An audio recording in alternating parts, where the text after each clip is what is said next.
Good morning সবাইকে, বর্ষার একটা নতুন দিনের অনেক অনেক শুভেচ্ছা। আর আমার পরিবারে জানাই তোমাদেরকে অনেক স্বাগত। আশা করি সবাই খুব ভালো আছো, সুস্থ আছো আর হাসি খুশিতে আছো। আজকে 23শে আগস্ট, শুক্রবার। আর এখন এত ভোর ভোর কর্তামশাইকে অফিস চলে যেতে হচ্ছে। এইখানে আসলে যাতায়াতটা এত দূর দূর না, অফিস যাওয়ার থেকে কাজের জায়গায় যাওয়ার যে যাতায়াতের সময়টা, সেটাই লাগে বিশাল একটা সময়। লোকাল ট্রেনে করে যেতে হয়, তাই একদম 6:45 কোনো দিন, 7:30 কোনো দিন 7:45 এরকম টাইমে বেরিয়ে যাচ্ছে। আমাকে তার আগে সকালে উঠে একটু খাবার করে দিতে হয়, যদিও তার কোনো ঝামেলা নেই। যা আমি করে দিই তাতেই সে মহা খুশি, এবং না দিতে পারলেও কিছু বলে না। তবে হ্যাঁ, রাস্তায় ঘুরে ঘুরে কখন কি খাবার পায়, তাই জন্যই আমি একটু নিজে হাতে কিছু বানিয়ে দিই। আর আকাশ একদম মেঘলা, এখন পরপর প্রচণ্ড বৃষ্টি পড়ছে। আর মানুষ কীরকম পরিবর্তনশীল দেখো। ছোটবেলা থেকে কোনো দিন বর্ষাকাল পছন্দ করতাম না, কিন্তু এই বয়সে এসে এখন যা গরম পড়ছে না, তাতে করে ওই বর্ষাটাই ভালো লাগছে। বৃষ্টি হলে যেন একটু গরমটা তাও কমে। এখন রান্নাবান্নার পালা। রান্নাবান্নাটা সেরে নিয়ে আগে, রান্নাবান্না যতক্ষণ না হয় ততক্ষণ যেন মাথার ওপর একটা দুশ্চিন্তা থাকে। খাবারটা রান্না হয়ে গেলে একদম মনে হয় শান্তি। আর আমি না বেশিক্ষণ রান্নাঘরে থাকতে একদম ভালোবাসি না, তাই জন্য দুই দিকে দুই রকমভাবে করতে থাকি। মানে যত সংক্ষেপে তাড়াহুড়ো করে যত কাজ সেরে নেওয়া যায় রান্নাঘরের কাজ, ততই আমার মঙ্গল। আমি আবার একটু গোছানো, একটু টুকটাক আর অন্য কাজে বেশি সময় দিতে ভালোবাসি। তাই জন্য আজকে একটুখানি বাঁধাকপি মাছের মাথা দিয়ে করব, কারণ রুই মাছের দুটো মাথা ছিল, সেই মাথাটা দিয়ে মুখার্জি মশাই বলেছিল যে বাঁধাকপি করতে, নিয়েও এসেছিল দুখানা বড় বড় বাঁধাকপি।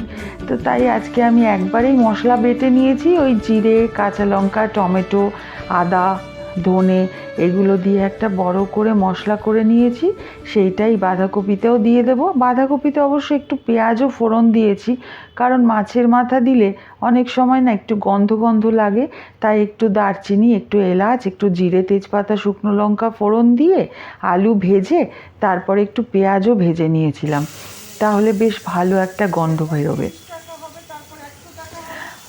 আর তারপরে তো ওই একই প্রসেস, আলুগুলোকে একটু ভেজে নিলাম। যতক্ষণ না ভাজা হয় ততক্ষণের জন্য যারা রান্না জানো তাদের কাছে এই রান্নাগুলো এত সহজ মনে হয়, আবার যারা রান্না জানে না তাদের কাছে কত চামচ নুন দিতে হবে সেইটাও মনে হয় একটা বেশ কঠিন ব্যাপার।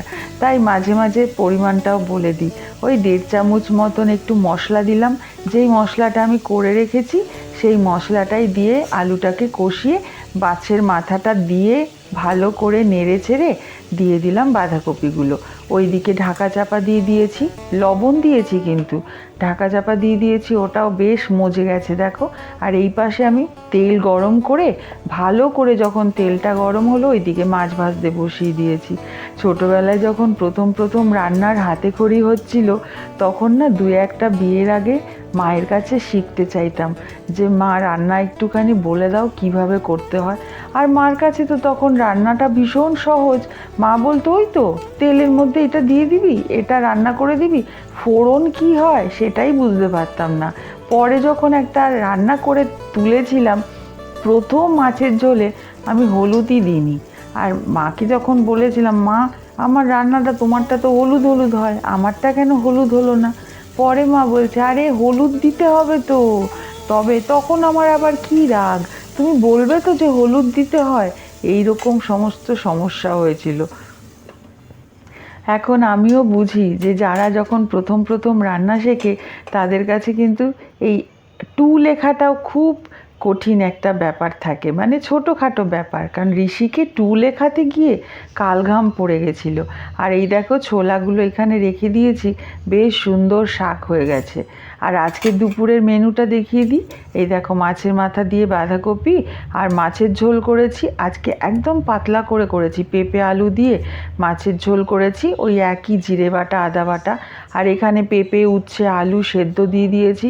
এইটা আমার খুব পছন্দের খাবার, কিন্তু ছেলে মেয়েদের কাছে একটু হলেও খাইয়ে দিই। দুপুরবেলার খাওয়া দাওয়া সেরে একটু রেস্ট নিয়ে আমরা আবার একটু বেরোলাম। আমি, তিতুন আর রাকাকে তো তোমরা চেনোই, আরেকজনও যাবে, তোমরা দেখতে পাবে, চলো তোমাদেরকে সঙ্গে নিয়েই যাই। আর বিকেল হলেই না মনটা এত ভারাক্রান্ত হয়ে যাচ্ছে। সদ্য গতকাল দুদিন আগেই বা কাকাকে হারালাম, আবার পরপর এত হারানোর বেদনা, বিকেলটা হলেই যেন মাথা চাড়া দিয়ে ওঠে। আমার কাকা যদিও ইহলোকের সমস্ত দায়িত্ব কর্তব্য কর্ম সম্পূর্ণ করে একদম সুন্দরভাবে পরলোক গমন করেছেন, তবুও হারানোর বেদনা তো বেদনাই হয়। তাই আমরা একটু বেরিয়ে পড়লাম, চলো আমাদের সামনে একটা দারুণ শ্রাবণী মেলা হচ্ছে, সেটাই দেখতে চাচ্ছি। আর তিতুনকে সঙ্গে নিয়ে আগে আগে চলেছে রাকা, আর আমি বলছি আমার বন্ধু তো কিডন্যাপই হয়ে গেল। তো যাই হোক, তিতুনের সাথেই ওর এত গল্প জমে ধারণার বাইরে। আর এই সিনটা দেখে তোমাদের কি মনে হচ্ছে? সেই গানটাই গাইতে ইচ্ছে করছে না? ছোটোবেলায় গাইতাম, আয় তবে সহচরী হাতে হাতে ধরি ধরি, নাচিবে গিরি গিরি গাইবে গান। এখন যদিও ভুলে টুলে গেছি, যাই হোক সেই কথাটাই মনে পড়লো। হাতের ওপর হাত রাখা, বন্ধুত্বই হোক বা স্বামী বা সন্তান, এই হাতে হাত রেখে চলাটা হচ্ছে সব থেকে বড়। এসে গেছে মেলায়, চলো মেলাটা একটু ঘুরে ঘুরে দেখি। এই মেলায় আসতে যে কি ভালো লাগে, যদিও কেনা সেরকম না থাকলেও দেখেই মনে হয় কিনি কিনি একটা ব্যাপার। ওই ছোটোখাটো টুকটাক যাই হোক, চলো তোমাদেরকে সঙ্গে নিয়ে মেলাটা একটু ঘুরে দেখি।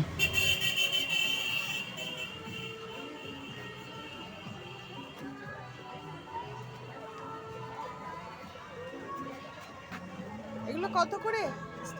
30?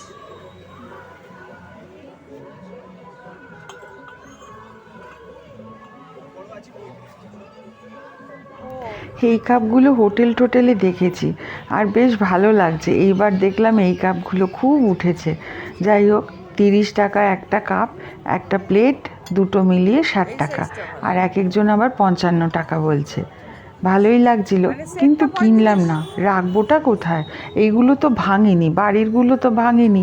এখন ভাঙতে গেলে ওই রেগে রেগে একটা করে কাপ চুড়ে মারতে হবে, কারণ আমার হাতে না কোনো জিনিস সেরকম একটা ভাঙে না, টাচুট টাচুট। যাই হোক, আমি যত্ন করে ব্যবহার করি বলে জিনিসগুলো অক্ষতই থেকে যায়, এগুলো কত করে গো? তাই খুব একটা পাল্টানোও হয় না। আর এই ট্রেটাও দেখছিলাম, এইখানে বড্ড দাম বলে, কারণ এদের তো অনেক টাকা দিতে হয়। এই যে বসে এনারা, এদের জন্য অনেক টাকা ওদেরকে পে করতে হয়, তাই অটোমেটিক জিনিসপত্রের দামটাও খুব বেড়ে যায়।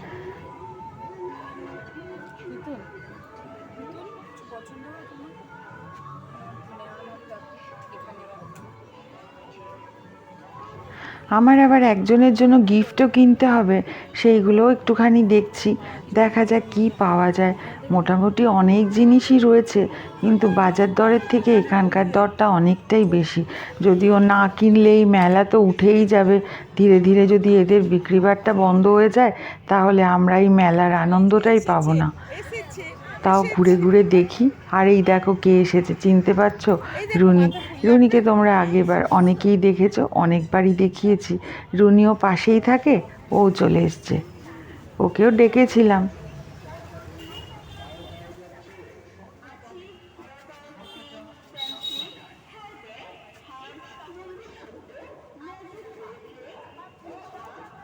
ওই ক্লাচার দেখে আসলাম, এক ঝুড়ি ক্লাচার।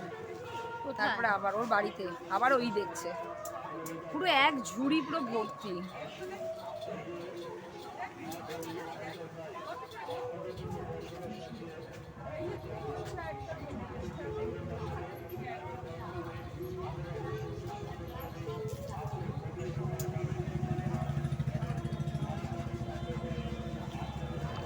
আর এই কয়দিন যা পরপর বৃষ্টি হয়েছে মুষলধারে, আজকে তাও ভাগ্যি ভালো বিকেলটা একটু বৃষ্টিটা ছাড় দিয়েছে, তাই হয়তো একটু মেলাটায় আসতে পারলাম।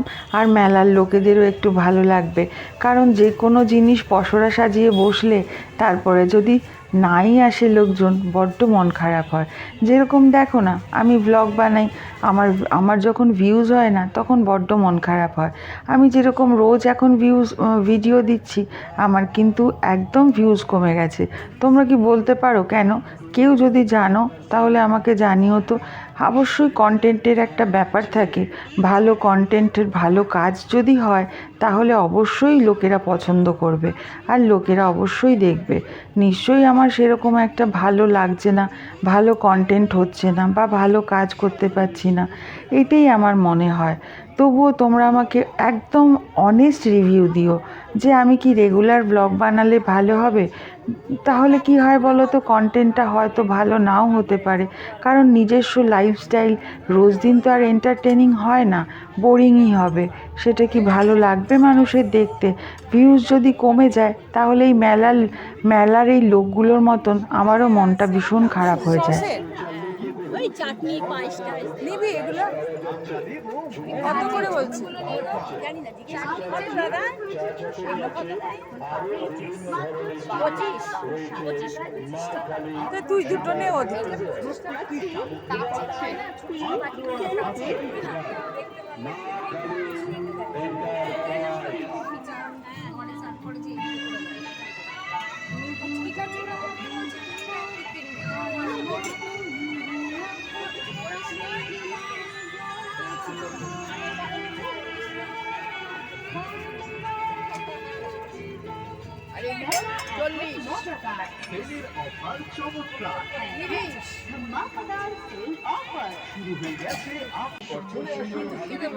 তিতুনকে দেওয়ার জন্য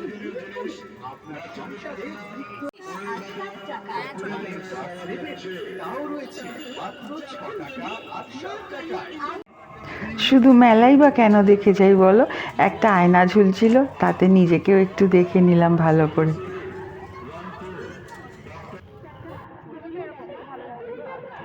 রুনির জন্য একটা ক্লিপ কেনা হলো, বেশ পছন্দ হয়েছে ওর ক্লিপটা। তারপরে তিতুনের জন্য রাকা কিনছে এই কানের দুলগুলো ভারী সুন্দর দেখতে। আর তিতুন কানের দুল পেলে এত খুশি হয়ে যায়, ওর যে কত কানের দুলের স্টক রয়েছে, কিন্তু কেউ কোনো দিন কানের দুল পরা খুব কমই দেখে। এই কাপগুলো রাকাকে আর রুনিকে একটা করে কিনে দিলাম। ওরাও আবার আমাকে টুকটাক অনেক কিছু কিনে দিল। এবার চলো আর বাকি মেলাটুকু একটু দেখি।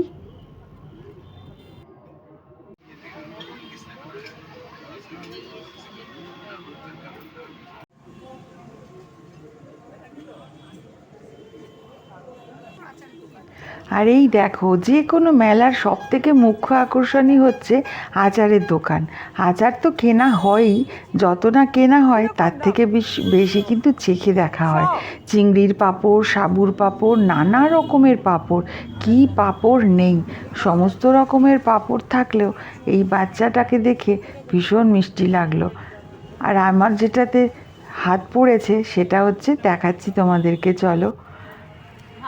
এই বাচ্চাটি হচ্ছে এই দোকান মালিকের বাচ্চাটা, কি মিষ্টি করে হাসছিল, তাই একটু ক্যামেরা বন্দি করে নিলাম। ওরা সব আচার কেনাকাটি করছে আর চেখেও দেখছে, আর আমি সেই সময় মুহূর্তগুলোকে ক্যামেরা বন্দি করে রাখছি। কেনাকাটা তো প্রায় হয়েই এসেছে, মেলা দেখাও প্রায় হয়ে গেছে। আর আমি কিনেছি ওই লালিপপ কিনে তারপরে মহানন্দে লালিপপ খেতে খেতে আমরা বেরিয়ে পড়লাম মেলা থেকে। আর যেই গিফটটা কেনার ছিল সেটা বাইরের দোকান থেকেই কিনে নেব। আমরা সকলে পায়ে পা মিলিয়ে একটু চললাম আবার। এই যে এই গিফটটা কিনেছি। আর ভিডিওটাও আজকে এখানেই শেষ করব। এরপর যাব একটু রুনির বাড়িতে অস্কার আছে, ওখানে একটু আদর করে বাড়ি ফিরবো। কেমন লাগলো আজকের ব্লগটা অবশ্যই কমেন্ট করে জানিও। নিজেদের অনেক খেয়াল রেখো, সুস্থ থেকো। আজকের জন্য বাই অ্যান্ড গুড নাইট।